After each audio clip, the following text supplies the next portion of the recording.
Put the shoe on the road. Good evening, everybody. I'm Mark Pinto here at Phoenixville Public Library, welcoming you to tonight's author book talk with Shawn Shillingford, who will give us all the answers tonight to the questions: what's it all about? Why am I here? Why does life seem so hard at times? Actually, he won't give us all the answers, but he will help us live with those questions as he discusses his new book, Finding Perfection in Life's Imperfections. It's all a matter of perspective. Shawn Shillingford is an author, actor, and educator from the Philadelphia area, and this is his second book following his 2015 novel, You Never Know.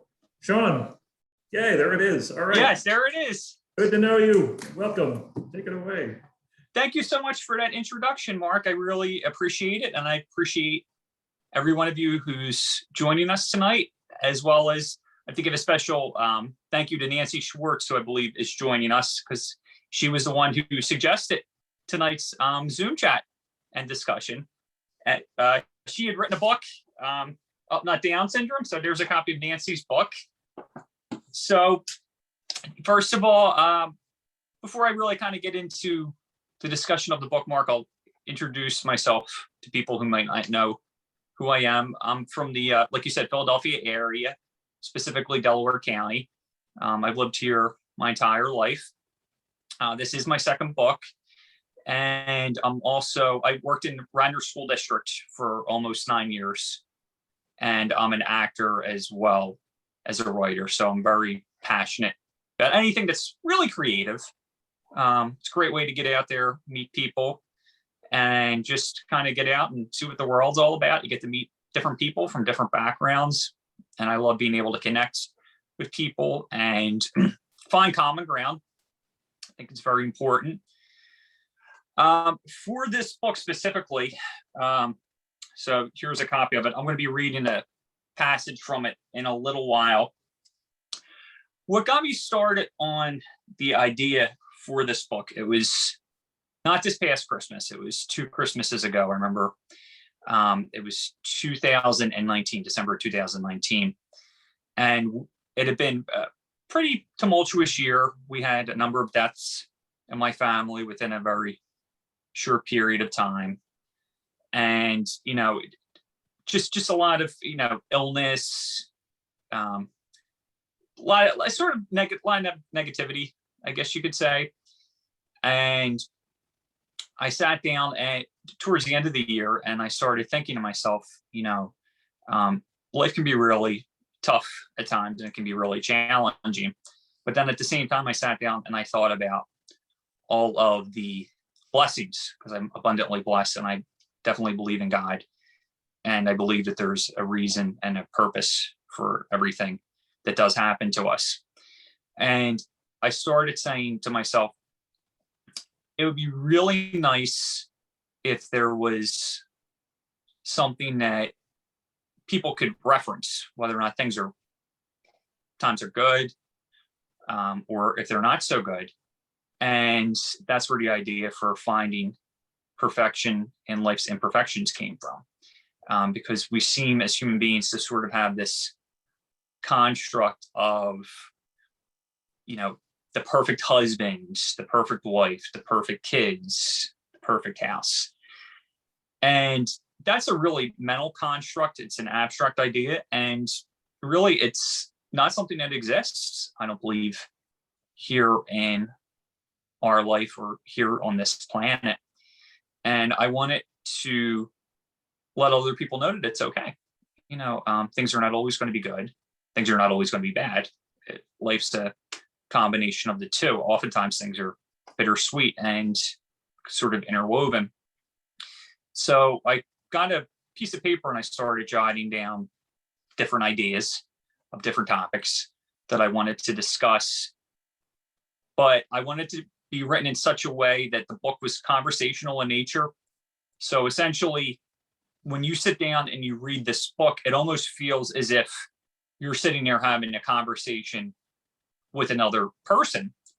But in reality, it's just a book, but it's my thoughts that correspond to that particular topic. And it's written in such a way, I didn't try to make it perfect. It's sort of a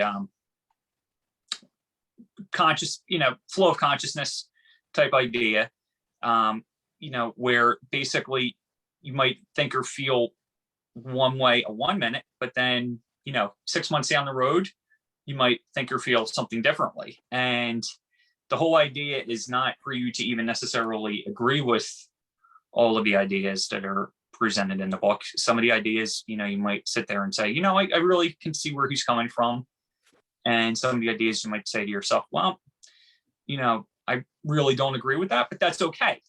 It's basically to sort of get everybody to think about life just in general, and to just know that it's okay. We're all unique people. We're all very important, and we're all part of a larger mosaic of humanity.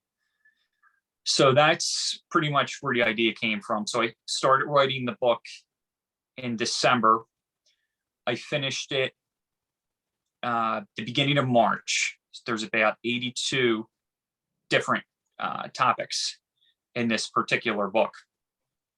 And I stopped writing it about 2 weeks before we went on to the COVID-19 lockdown. And ironically enough, I was getting ready. I was going to give it a break for about a month, because sometimes when you write a book, you need to take a little break from it, kind of distance yourself from the ideas, because it kind of becomes a little redundant. And when that happened, I said, oh my gosh, the timing for this book is just, it's so ironic. So I actually wrote an afterthought about COVID-19 in there as well. And I wrote the book in such a way that it's not specific to one group of people or to one time period. I didn't make any type of references, or I try not to make any type of references to one specific way of thinking or one specific time, because I don't want this to be dated in any way. So I want to, maybe in like 600 years, the earth is still here, and somebody wants to sit back and say, wow, let's see what the world used to be like. I tried to write it in a way that believed that these thoughts and these feelings and these ideas would have universal appeal. And there's a website that I love. It's called Brainy Quotes, BRAINY Quotes. And if you go on Brainy Quotes and you type in a topic, it'll give you an author, and it will give you any number of quotes from that one particular person. So you could type in love on Brainy Quotes. You could type in faith. So I started off each chapter in this book with a quote from a different author, because I wanted to have other people's input and influence in this book. And I actually invited people, my friends. I put it up on Facebook. If you have anything that you think might be inspirational or any advice for people, to go ahead and give me a quote that you think would be good. And luckily enough, I did have a number of my friends and people that I don't really know, who were nice enough to go ahead and offer me some quotes for the book. So right now, what I'm actually going to do, I'll show you a brief for anybody who maybe has not seen the book. This sort of gives you an idea of the layout. So I have the contents and various topics in the book with a brief introduction to myself, who I am, and then whatever the particular topic is. And I wrote them in such a way that you don't have to read the book sequentially. You could read the book maybe for one chapter at a time. You could start at the back and move your way forward. It's not a linear book or a linear story. So, excuse me. With that being said, I'm actually going to give everyone a sample of the book right now. And this is from chapter 5, and it's called Having It All. The secret of having it all is loving it all. Joyce Brothers. It is Christmas night, and I am sitting at home right now, quietly relaxing. The beautiful twinkling lights and sense of peace and joy are abundant in the air. The most important gift, cherished time with loved ones, is in the forefront of my mind. It is almost as if time has come to a standstill, which I am sure is something each and every person has fantasized about. It is about as close to a perfect a feeling as exists for a human. If only this could be life at all times. If only. I was reminded of a story from earlier this year today during a talk with my father. On a day when I'm reminded to count my blessings, Christmas, the story I was reminded of was in stark contrast. A young man in India was given a very expensive gift by his father. The price of the particular item was $50,000 US at a time when the average US income is $47,060 based on a 40-hour work week. In India, the average 2019 income is $2,050. Why is this story relevant? Apparently, the son did not appreciate the father's luxury gift because it was not the right kind of luxury gift. The son's response was to sink the new, practically perfect gift in a river. To someone on the outside, it may look as if the son, quote, has it all, end quote. My respectful response to that comment is that no one ever in their life has it all. We live in a world where comparisons lead us to believe that other people do have it all. The only person in life that has it all is the one who has given the illusion to others that they have everything. No matter what you think or feel, the grass more often than not is not greener on the other side. Oftentimes, when one challenge, or sometimes several occur, our own perceived shortcomings in some areas of our lives become magnified, and our minds, seeking some kind of escape, latch onto the romanticized idea that others have it so much better. When those types of thoughts enter your mind, ask yourself, how can this be? Human beings, despite how we view ourselves, are limited. Our time is finite, and just this one planet, let alone the universe, is vast. Therefore, no one, including royalty, who have strict codes of conduct, truly have it all. One final thought on this matter. There is always going to be someone, somewhere, that is going to give the appearance that they have it all. If that person truly has it all, then why are they so busy trying to convince others of the fact that they have it all? Then again, that has everything to do with that person and nothing to do with you, unless you choose to let them get inside your head and waste your time with their nonsense. Therefore, instead of trying to have it all, appreciate all you have. There is quite a difference. So that's an example of one of the topics that I discuss in this book. There's a lot of other topics as well. So essentially, somebody might read that and sit there and say, I agree with that, or I disagree with that. But the whole idea is that it's really intended to provoke thought and discussion amongst people. And I really ultimately hope that that's what this book does, and that it really is there to help. That's the whole reason that I wrote it in the first place, because I believe that anytime that we go through anything in life, whether or not it's positive experience or a negative experience, it's essential to be able, that's a source of strength for me personally.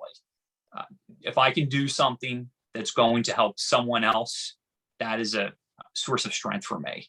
And I've always found writing to be very therapeutic, because sometimes being able to openly discuss different things is, not always the most comfortable. But being able to do it in a more sort of intimate way, I think is really important.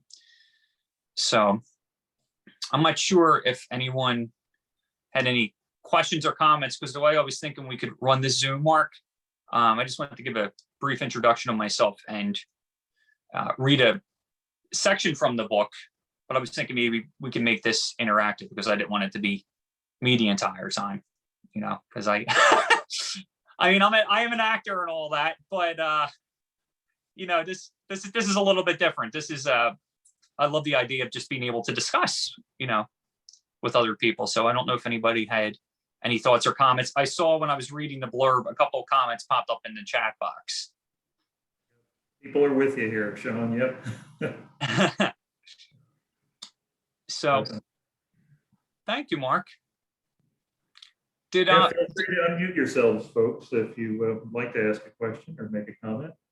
Shawn, I loved what you read just before from your book. I have your book and I've read it and I really enjoyed it. And I talked to you before, so I've had conversations, but it is just like having a conversation with you. It's great. And I love that you said that life of the book is not linear, because life is not linear. So I really, it speaks to me. And also what you said earlier in your talk about how it's about the larger mosaic of humanity. And it reminds me of Rabbi Walpe. This week is the Holocaust Remembrance Week of the 6 million people yes. in the Holocaust. And Rabbi Walpe talked about how when we look on Instagram, even the people whose pictures are on Instagram don't really look like the people on Instagram. And it just speaks to exactly what you're talking about. So I loved that. It's such a great book. Everyone should buy it and read it. And I just appreciate you so much and all you do. So that's it. Thank you, Nancy. I really appreciate that. Thank you so much. And Nancy, I also love Nancy's book. I showed everybody earlier, here's Nancy's book, Up Not Down Syndrome. Nancy's a phenomenal mom and author and just all around great person. So, and thank you for setting me up with Mark for this. But yeah, I do. I of course, as you always say, namaste. But I do truly believe that, yeah, it's so weird because we all experience different people, different things in this world. And, sometimes you sit there and you say to yourself, wow, that seems so remote or so far removed from me. But then you sit down and you actually start interacting with people, or you have different life experiences, and you realize, the whole idea of, they talk about 6 degrees of separation, which maybe for anybody who's not familiar, are you okay if I use you as an example, Nancy? So I'll just pretend you and I didn't know each other, but we do. But obviously, Nancy and I used to work together. But let's say we didn't. So we're having a discussion right now, and maybe Nancy's husband's cousins, neighbors, barber is Nancy's first cousin. And that's the whole idea of 6 degrees of separation. So basically, anybody here on our planet could be connected to another through 6 people or less. That's what the idea of 6 degrees of separation is. And I am a firm believer in that. And I'm also a firm believer. A lot of people say they get feelings of deja vu at times in life. And sometimes I really wonder, because I said personally about myself that I'm a big believer in faith. And I kind of wonder sometimes if that's other realms, or maybe there's alternate universes. I'm going a little kind of abstract right now. But I don't think that a lot of what we see and experience in this world, it might seem like it's just random probabilities, but I really do believe that there's a reason behind it. It's not always immediately apparent to us at the time that we experience different feelings or different thoughts. But the more you live and the more you get out and experience, I keep coming back to the word experience, it just seems to me that that's one of the ultimate truths. So thank you for that, Nancy. I really do. I appreciate that a lot. I really do. Thank you. You're welcome. I have a comment. Sure. Yeah, I got the book as well, and it was just great to be able to skim through the book and go to the different passages that I was currently struggling with, for example, and to see exactly how I can approach the problems in my life. And again, because of that linear nature, I didn't have to, start all the way at the beginning and get to it. I could really pick and choose what I wanted to see, and I really liked that. So thank you.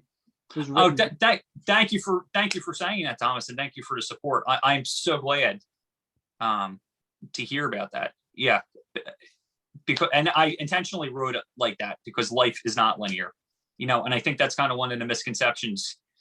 Because I know you're young and you're still in school. We're taught from a young age you're going to graduate and either go to college or get a job, and then your life's basically going to kind of go onto this upward slope and everything's going to be predictable. And it's not. Everybody's on a different path. There's a lot of variables that happen in our life that we're not necessarily prepared for. Different people come into our lives. Sometimes, unfortunately, we lose people. There's different life events that happen, and there's a lot of things that we don't have control over. And the more that you experience, it's sort of, they say it's like a wave. Life, it's got its ebbs and peaks and flows, and you just kind of have to ride the waves sometimes and just sit there and say, I'm going to wait it out, because things always do work themselves out one way or another. It's not always necessarily the way that we want them to work themselves out or resolve themselves, but they do, in fact, work themselves out. So I'm glad that was helpful for you. And I'm glad that you actually made the comment about it not being linear too. There was actually another thought that just popped into my head as we're having this discussion. And that's what we always say, because I have an education working in background. And for young people, we have a tendency to say, what do you want to be when you grow up? Oh, I want to be an astronaut. I want to be the president. I want to be a basketball player, whatever. And that's wonderful. I mean, because that's giving somebody purpose. That's giving somebody, something to strive for. It's goals, and goals are very important in life. But I think it's even more important to say not what do you want to be, but who do you want to be? What kind of person do you want to be? Because ultimately, when we look back on our lives, that's how people are going to remember us, is by the type of person that we were. Some people maybe make $2, $3, $4, $5 million a year, $100 million a year. Jeff Bezos, that's wonderful. That's great. And I'm not, anybody who's driven and who strives to really work and, ultimately see the fruits of their labor come to life. I applaud that. That's phenomenal. I'm really, really happy for them. But at the same time, if somebody's really working to support their family, maybe they make $30,000 a year.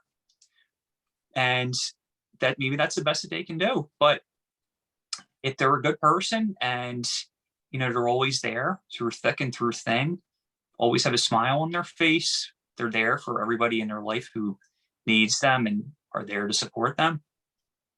That's what life's about. That's really what's important. That's how people are going to remember you. And that's how, I believe that, we really find meaning in this world, is by being of service to others and by doing the best that we can do. So, but thank you for that. Did anyone else have any questions or comments or anything about the book? I'd like to jump in with a comment about finding perfection in life's imperfections, in that this book belongs to a certain class of books that I like to call evergreens. That is to say, we we all have favorite books and even TV shows and movies that we've enjoyed very, very much, but we don't often want to revisit them after we've watched them, after we viewed them. We enjoyed them, and that was fine. But Shawn's book is, again, what I like to call an evergreen. Once you've read it, you can keep coming back to it and bring you a new perspective, new thoughts to what Shawn has had to say, and it will in turn give you new food for thought. Every chapter that you read can be reflected upon based upon your thoughts of the day and what you're going through. And there's not a lot of books that do that. This is just a wonderful, wonderful book, and there's always something you can get out of it that you might not have thought about getting out of in the past. I was also really thrilled when speaking with someone here who's in the room with us today, who used this book as a workbook and who actually started writing out comments and thoughts for individual chapters and how it applied to them.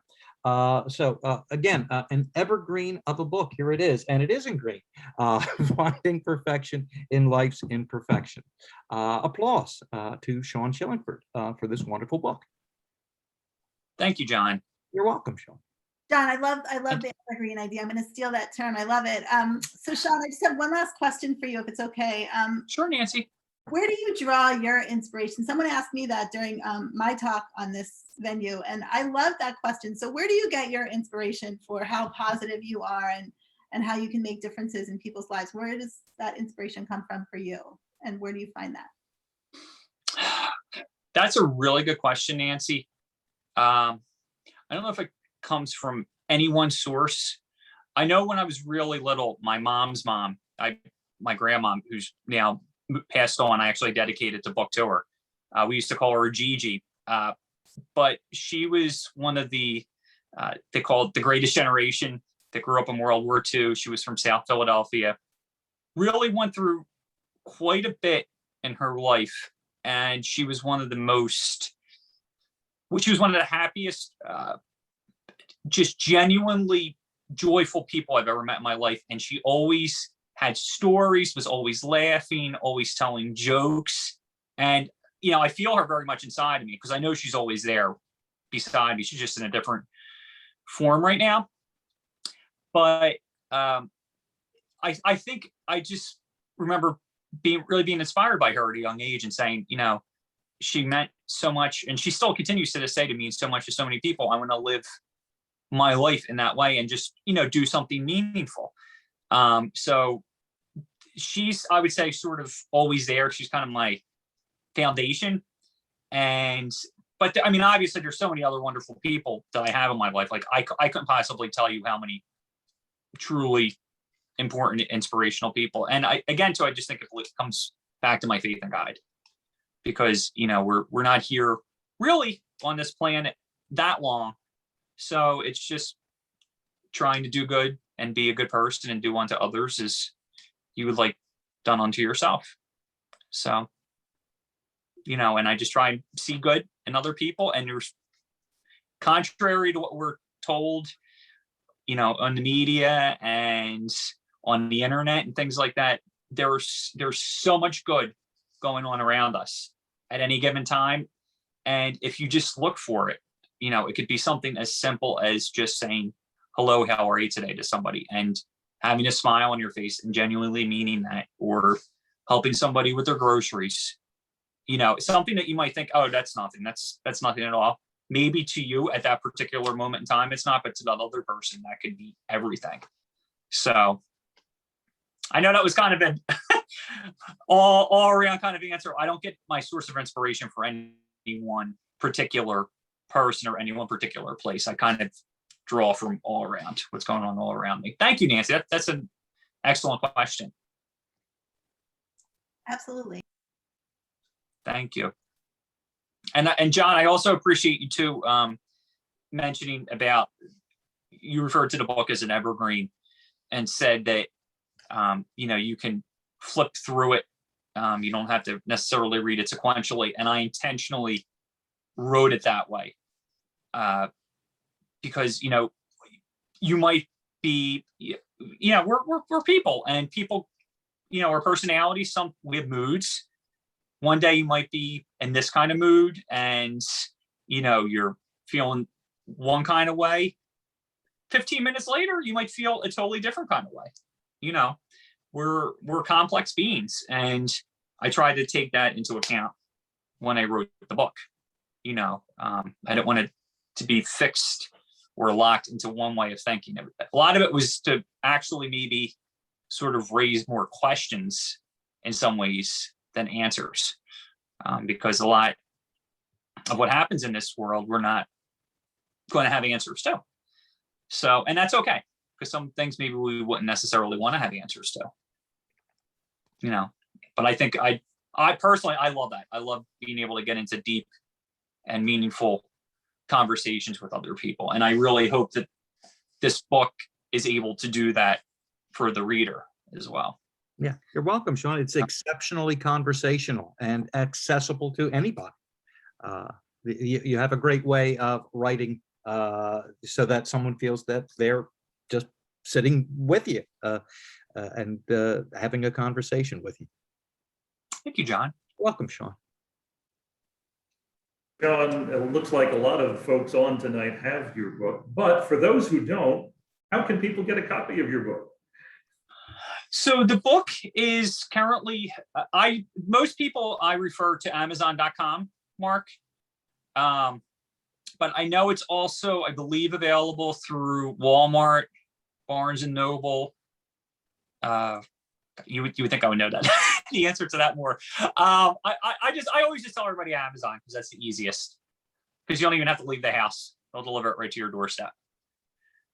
So, and this is what it looks like when you go on Amazon, in case anybody's wondering. And then my headshot, cross promotional. Nancy. I got involved.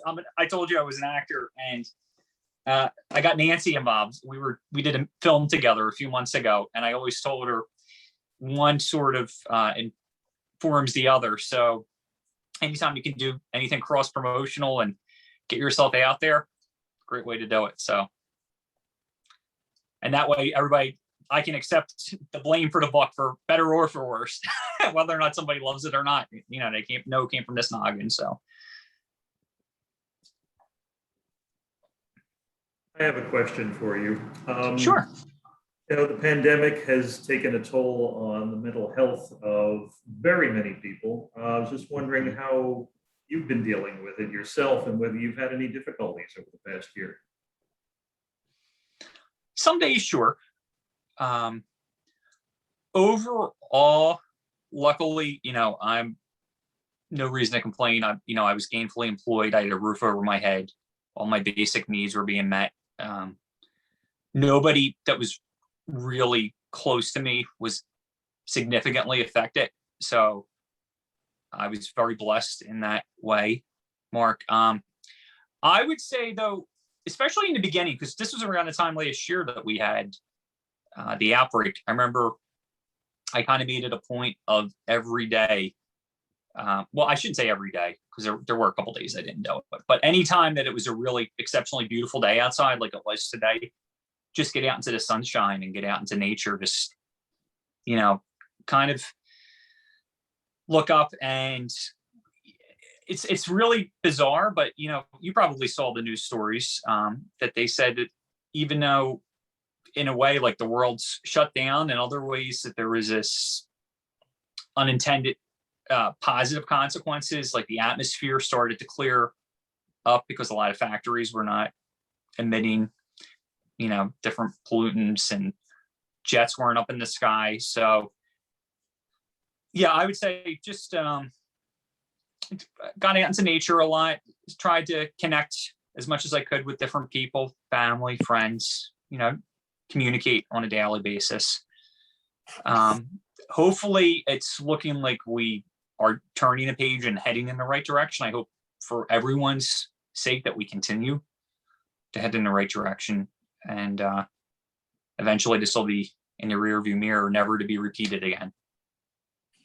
So I pray for that every night. Well Shawn, said. may I add something, so- Shawn? Sure, Diane. Yes. I also read the book and I'd like to say it was wonderful and inspirational, and I recommend it to anyone. And I feel that the concept of gratitude inspired you as part of your thinking and writing. And could you speak to that a little bit about your feelings on gratitude? Oh, absolutely. Gratitude is everything to me. And I think it kind of comes back to that idea. And well, this actually sort of ties back to what Mark just said too, this whole situation. Thank you for bringing that up.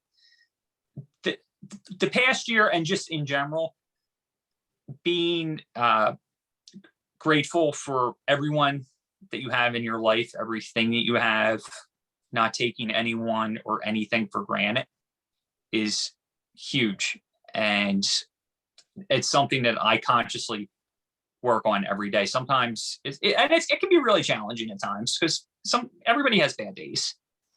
And that's the time sometimes the most where you have to kind of sit back, just take a deep breath, even if it's just for 5 or 10 seconds, or go outside for a couple minutes, just look around, look up at the sky and say, I'm really fortunate, because somebody somewhere has it worse than me, in some way or another.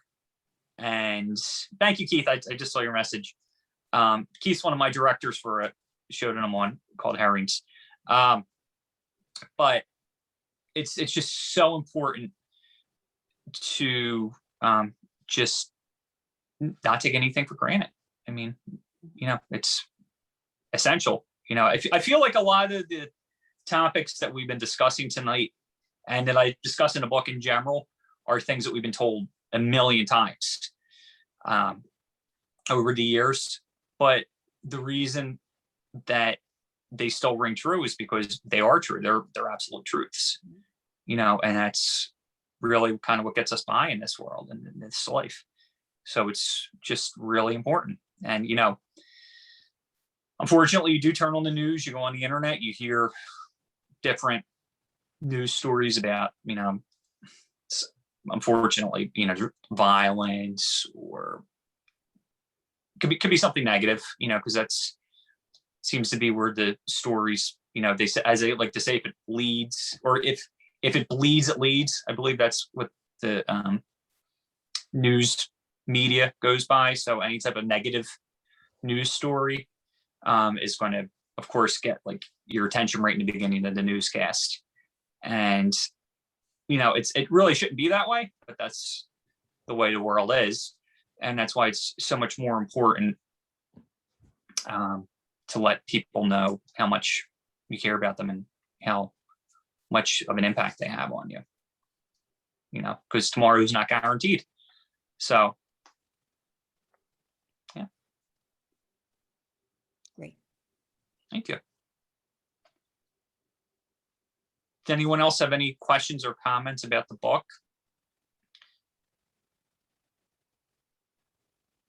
The one thing I do want to add, Mark. I'm sorry. Go ahead, Nancy. I'm sorry. Are you planning to write any? Eventually, I will, Nancy. Eventually, I will write another book. Probably. I'm taking a break from it right now. It's a big time commitment when you write a book. I actually want to release this on as an audio book, but even doing that's time consuming. So hopefully I'll try to have that done by the end of the year, and maybe put it onto Audacity or something like that. But to follow up on that, actually kind of ties into what I was going to say about this current book. I wrote it in such a way that in another, few years, I might even feel differently, or it might have some other topics. So this is something, it's not a concrete, book, like, everything in here, like once it's just because the book has been printed and bound, it's not set in stone. 5 years down the road, I might have like some other topics that I wanted to add to this. maybe, you could even have some ideas that you would want to add to it, and I would welcome that, and then release an updated version of it, because, that's why it's so important that I believe when you do write a project like this, because it's supposed to have that universal appeal, the more input that you have on something like this, the more universally accessible it's going to be to people, from different life experiences, different points of view. And I think that that's really important too in this world. I have so many different friends and different people from various backgrounds that I communicate with. And I love that, because I think it's really important for keeping our mind sharp, different ways that we view the world, different beliefs, different values that we hold. Even if you are friends with somebody who maybe in a lot of ways is 180 degrees opposite of the way that you think or feel on a particular topic, you might sit there and say, hey, you know what? I agree with that person, or no, I really disagree, but it sort of creates critical thought. And I believe that that's essential in this world. And I think that's one of the things that we really need to value more than ever right now, is critical thought and diplomacy. I believe they're the two very important topics right now that would help humanity tremendously: critical thought and diplomacy, and just being a good person and doing unto others as you would want done unto yourself. So.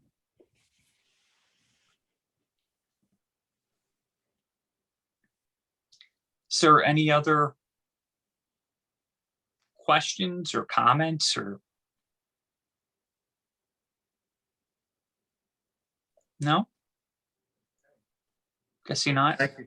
Thank you, Shawn. Thanks for the inspiration today. Absolutely.